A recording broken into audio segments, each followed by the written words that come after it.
Hello everyone, कसे आहात तुम्ही सगळे? तर मी तुमचं स्वागत करते वेज फूड रेसिपीमध्ये. तर मी तुमचं स्वागत करते मिनी ब्लॉग 8मध्ये. तर सकाळची गुड मॉर्निंग झालेली आहे. तर उठल्याबरोबर सकाळचं पूर्ण घर मी झाडून अशीच घेते.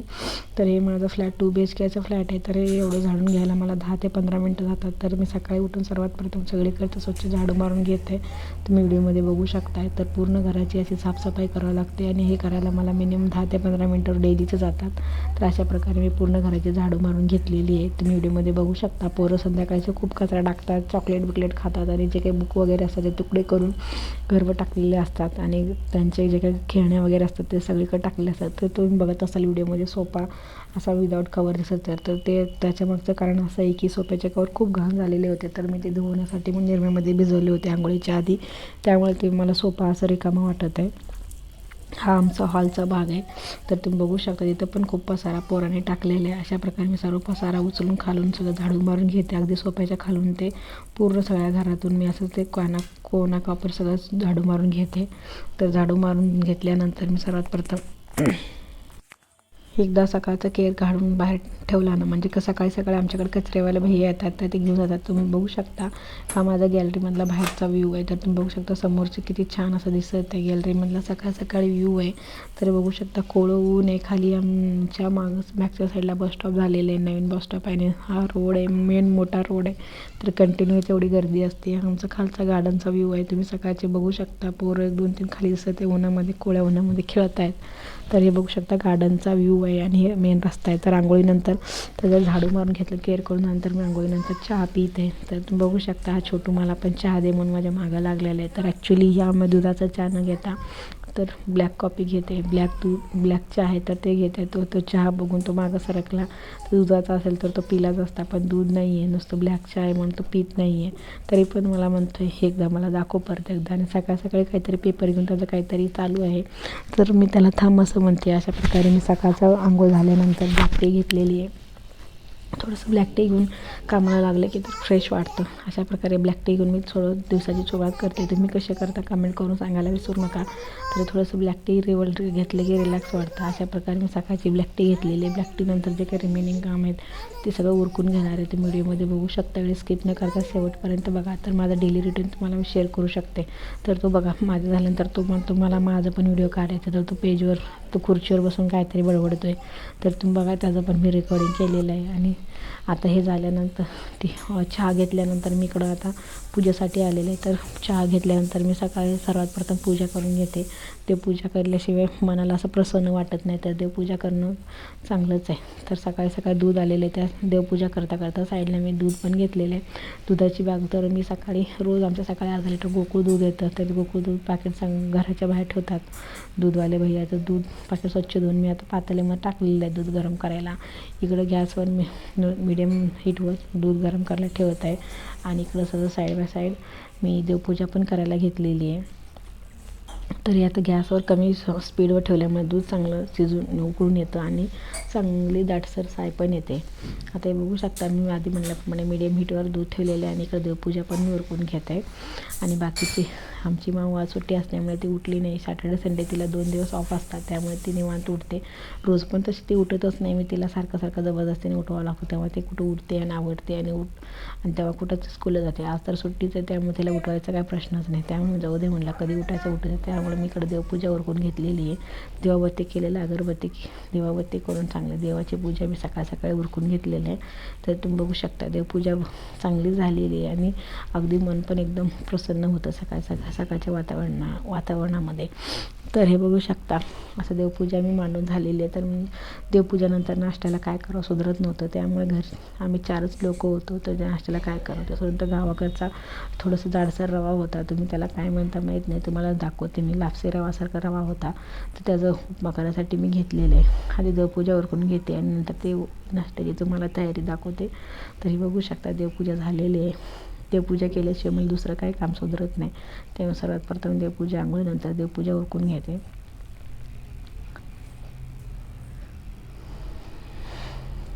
तरी बघू शकता अशी आमची पूजा असते देवघरातील. आता तुम्ही म्हणत असाल देवघरातली खालची फळी अशी ओपन का दिसते, कारण ते तुटलेलं आहे त्यामुळे तसं ते मी आदर ठेवलेलं आहे पोरांच्या पायावर वगैरे पडू नये म्हणून. तिथे खाली मी सामान ठेवते, तसे कांद्या बटाट्याची ट्रॉली वगैरे तिथे ठेवते, पण पूजा करताना अडचण होते म्हणून साईडला ठेवते. पूजा झाली की तिथंच ते लावून देते जेणेकरून ते पोरांच्या पायावर पडू नये. त्याचे स्क्रू ढिले झालेले आहेत, ते फर्निचरवाल्यांना बोलवले पण ते आले नाही, त्यामुळे ते तोपर्यंत असं समोरून खूप पसारा दिसतो त्यामुळे ते झाकण लावून ठेवलेलं आहे. त्याचं जे काही दरवाजा तुटलेलं आहे ते असं आदर लावून ठेवलेले आहेत. हे आमचे महाराज आहेत. अशा प्रकारे पूजा झालेली आहे. तर मी आधी म्हटलं होतं तुम्हाला ह्या रव्याचा उपमा करणार आहे, तर हे बघू शकता तुम्ही. याला काय कुठला रवा म्हणता मला नाही माहिती. हे रवा इथं नाही भेटत, गावाकडचा आणलेला रवा आहे. तर हे बघू शकता जाडसर असं रवा आहे. ह्या रव्याचा आपण गोड शिरा पण करू शकतो आणि उपमा पण करू शकतो. अशा प्रकारे सगळं रवा तेल टाकून चांगलं भाजून घेतलेलं. मिडियम साईजचा कांदा, हिरवी मिरची, कढीपत्ता, कोथिंबीर फोडणीसाठी मी चांगलं कापून घेतलेलं आहे. आणि हे रवा चांगलं तेल टाकून थोडंसं गोल्डन ब्राऊन होईपर्यंत भाजून घ्यायचं आहे. कंटिन्यू हलवत राहायचं आहे, नाहीतर खाली करपण्याचे चान्सेस असतात. हे असं 10 मिनटं भाजल्यानंतर हे झालेलं आहे. तर एका ताटामध्ये मी काढून घेते आणि साईडला इकडे चहा पण मी शिजून ठेवलेला आहे. तर चहा पण रेडी आहे, रवा पण भाजून झालेलं आहे. आता एका ताटामध्ये काढून घेते आणि ह्याला फोडणी मारून घेते. ह्या उपम्याला मी फोडणी मारून घेणार आहे. तर तुम्ही बघू शकता हा रवा चांगला भाजून घ्यायचा. तर तुम्हाला ह्या रव्याचा उपमा खायचा असेल तर हा रवा गावाकडे भेटतो. इथं पण तुम्ही बाहेर किराणा स्टोअरमध्ये किंवा डीमार्टला जर गेलं तर चौकशी करू शकता, इथं पण भेटेल. आणि हा रव्याचा उपमा खूप छान लागतो, टेस्टी लागतो आणि शरीराला एक नंबर हेल्दी आहे. तर तुम्ही ह्या पद्धतीची रेसिपी एकदा नक्की ट्राय करून बघा. रवा आणल्यानंतर मला कमेंट करून सांगायला विसरू नका. आता हे रवा भाजून झालेली एक चांगली मोठी वाटी रवा आहे. मोठी वाटी बाउल घेतलं, त्या बाउलच्या मापाचा हे रवा आहे. तर या 1 वाटी रव्याला चांगली 2 वाटीमधून भरून पाणी फोडणीवर टाकून घ्यायचं आहे. तर रवा भाजताना कढईला खूप लागलं होतं, तर त्या उलटच्या साईडने मी पूर्ण सगळं काढून घेतलेलं आहे. आणि इकडं तुम्ही बघू शकता असं प्रकारे मी सगळं पूर्ण रवा कढईला जे काही लागलं होतं ते काढून घेतलेलं आहे. आणि इकडं साईडला त्याच कढईमध्ये मी आता फोडणी टाकून घेणार. तुम्ही व्हिडिओमध्ये बघू शकता. परत गॅसचा फ्लेम चालू केलेला आहे. कढई चांगली गरम झाल्यानंतर चांगले 2 पळी तेल टाकायचं. जितकं तेल टाकता रव्याला तितकं उपमा एकदम मऊसूत आणि चांगला होतं. तेल चांगलं गरम झाल्यावर गावरान शेंगदाणे गावाकडचे, तर तेलामध्ये चांगले पहिला सर्वप्रथम शेंगदाणे भाजून घेणार आहे. उपम्यामध्ये शेंगदाणे चांगले खरपूस भाजून ताटात टाकलेले की खायला एक नंबर लागतात. त्यामुळे सर्वप्रथम शेंगदाणे चांगले गोल्डन ब्राऊन करून घ्यायचे आहेत आणि कंटिन्यू हलवत राहायचे शेंगदाणे. तर एका साईडला भाजतात आणि दुसऱ्या साईडला कच्चे राहतात. त्यामुळे सगळीकडे चांगलं भाजून घ्यायचे आहेत, तेलामध्ये गोल्डन ब्राऊन करून घ्यायचे आहेत. तर तुम्ही व्हिडिओमध्ये बघताय तर शेंगदाणे चांगले गोल्डन ब्राऊन झालेले आहेत. कंटिन्यू हलवत राहायचं आहे. आणि फोडणीसाठी मग साईडला जिरे, मोहरी, कढीपत्ता, कोथिंबीर, हिरवी मिरची, कांदा कापून ठेवलेला असतं ऑलरेडी. शेंगदाणे काढून घेऊन सर्वात प्रथम जिरे टाकलेले, तेल गरम होतं, मोहरी टाकून घ्यायचे आहेत. चांगले जिरे मोहरी टाकून घ्यायचे आहेत. तुम्ही व्हिडिओमध्ये बघू शकता. चांगले जिरे तडतडून गेल्यानंतर जे काही मिडियम साईजचा कांदा कापून घेतला होता तो टाकून घेतलेला फोडणीमध्ये. कांदा चांगला गोल्डन ब्राऊन होऊ द्यायचा. गोल्डन ब्राऊन झाला तर हिरवी मिरची, कढीपत्ता, कोथिंबीर थोडंसं फोडणीवर टाकायची. थोडी कोथिंबीर वरून सर्व करायची ठेवायची. चांगलं तयार करून घ्यायचं. आणि बघू शकता कांदा थोडंसं तेलामध्ये मऊसूत होऊ द्यायचा. आणि हे कढीपत्ता पण टाकून चांगलं तेलामध्ये तडका लावून घेतलेला. आणि कोथिंबीर थोडीशी आधी म्हणल्याप्रमाणे फोडणीमध्ये थोडंसं आणि वरून सर्व करण्यासाठी थोडंसं कोथिंबीर साईडला ठेवलेली मी कापून. कांदा चांगला मऊसूत होऊ जायचा. कांदा मऊसूत झाले की थोडीशी हळद टाकायची. हळद टाकून परत एकदा मसाला चांगला परतून घ्यायचा. जास्त हळद टाकायची गरज नाही, चिमूटभर हळद टाकायचं आणि हळद टाकून थोडंसं परत एकदा परतून घेऊन आधी म्हणल्याप्रमाणे 1 वाटी रवा आहे. 1 वाटी रव्याला तुम्ही 2 वाटी पाणी टाकून चांगलं पाणीला उकळी येऊ द्यायचं. तर हळद टाकून परत एकदा परतून घ्यायचं. 1 वाटी रव्याला 2 वाटी पाणी टाकायचं. तुम्ही ह्या प्रमाणात जर 2 वाटी रवा घेतला असाल तर 4 वाटी पाणी टाकायचं. जर 3 वाटी रवा घेतला तर 6 वाटी पाणी टाकून चांगलं ह्या पद्धतीने तुम्ही ह्या रव्याचा उपमा करू शकता. जर वेगळा रवा असेल तर त्याला जास्त पाणी नाही लागत, पण ह्याला एवढं पाणी लागतो. तर तुम्ही बघू शकता पाणी टाकून घेतलेलं. जर चवीनुसार साखर टाकायचं, मीठ टाकायचं आणि पाण्याला चांगले कडकडून उकळी येऊ द्यायची. हे सगळं टाकून परत एकदा मिक्स करून घेतलेलं आणि पाण्याला चांगली उकळी द्यायचं.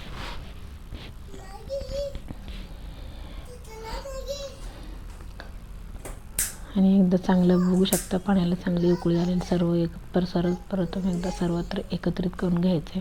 आणि पाण्याला चांगली उकळी आलेली आहे, तुम्ही व्हिडिओमध्ये बघू शकता. आणि जे काही मगाशी आपण रवा भाजून घेतलेला होता ते आता ह्याच्यामध्ये ॲड करायचं आहे.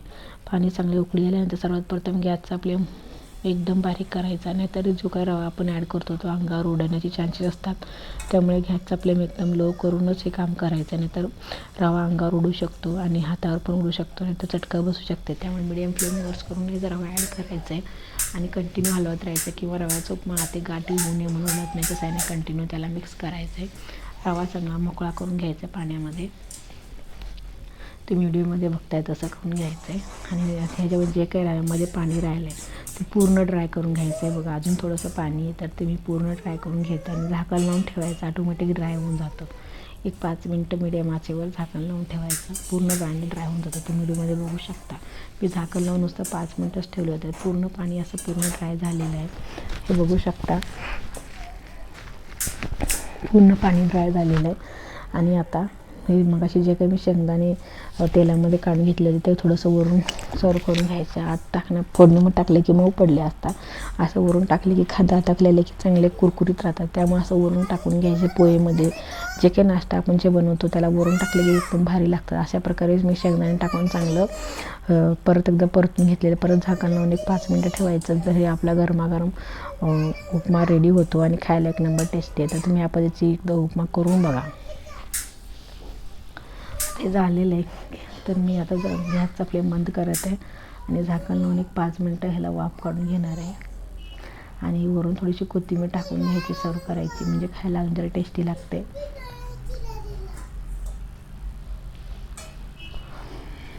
झाकण लावून एक 5 मिनटं सोडायचं आहे. तर बघू शकता 5 मिनटानंतर अगदी, आणि चहा तर ऑलरेडी रेडीच आहे, तर उपमा पण रेडी झालेला आहे. तर हे बघू शकता गरमागरम उपमा खायला एक नंबर रेडी आहे. खायला एक नंबर टेस्टी तर आहेच आणि शरीराला हेल्दी पण आहे आणि थोडासा वेगळ्या प्रकारचा उपमा आहे. रोज रोज रव्याचा उपमा, शेवयाचा उपमा खाण्याच्या ऐवजी तुम्ही हे एकदा खाऊन बघा, तुम्हाला सारखं सारखं बनवून खावं असं वाटेल. तर हे बघू शकता, तुम्हाला मी सर्व करून दाखवते.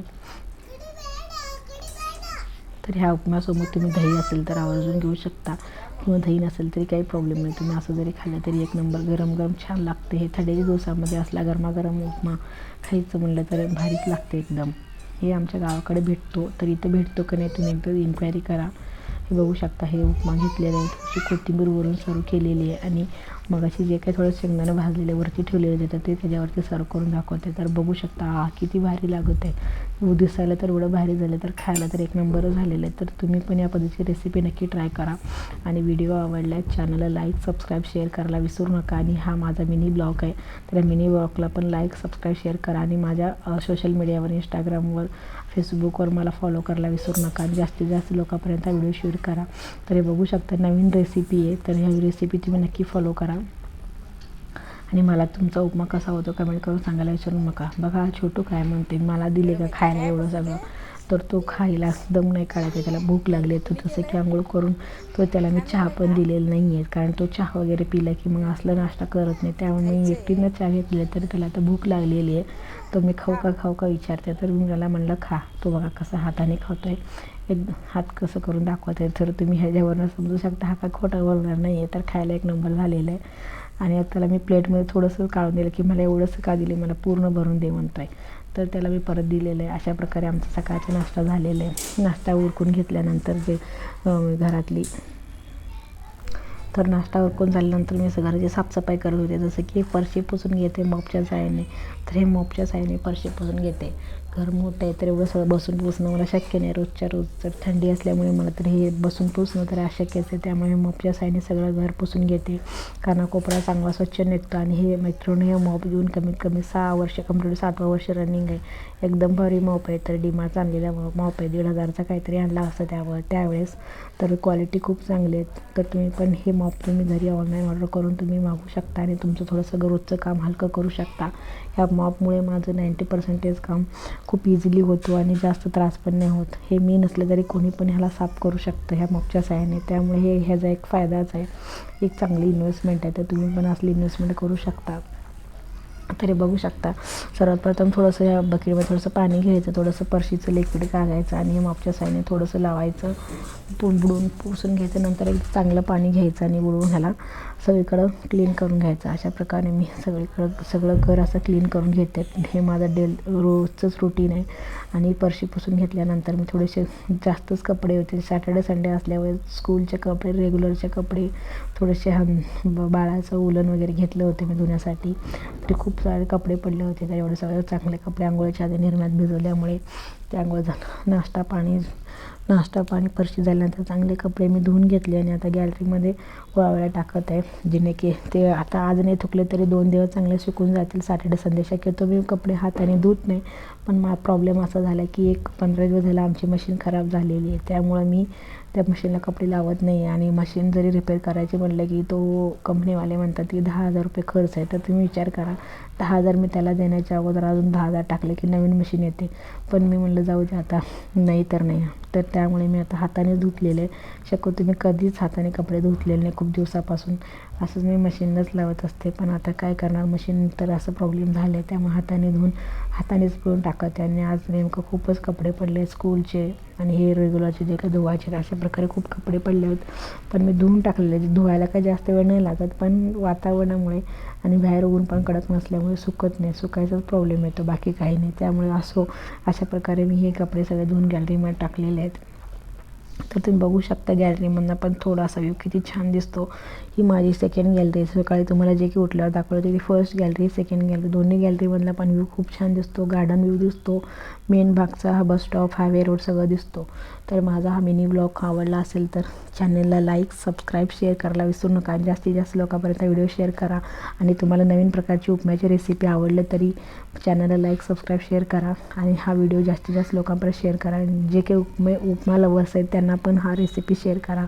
आणि मला सोशल मीडियावर फॉलो करायला विसरू नका, जसे की इंस्टाग्राम आणि फेसबुक. माझे जे काही इंस्टाग्राम, फेसबुकचे लिंक आहेत ते यूट्यूब चॅनलच्या डिस्क्रिप्शन बॉक्समध्ये येते, तर तुम्ही जाऊन चेक करा. किंवा माझ्या ह्या व्हिडिओमध्ये पण मी चॅनल लिंक दिलेले आहेत.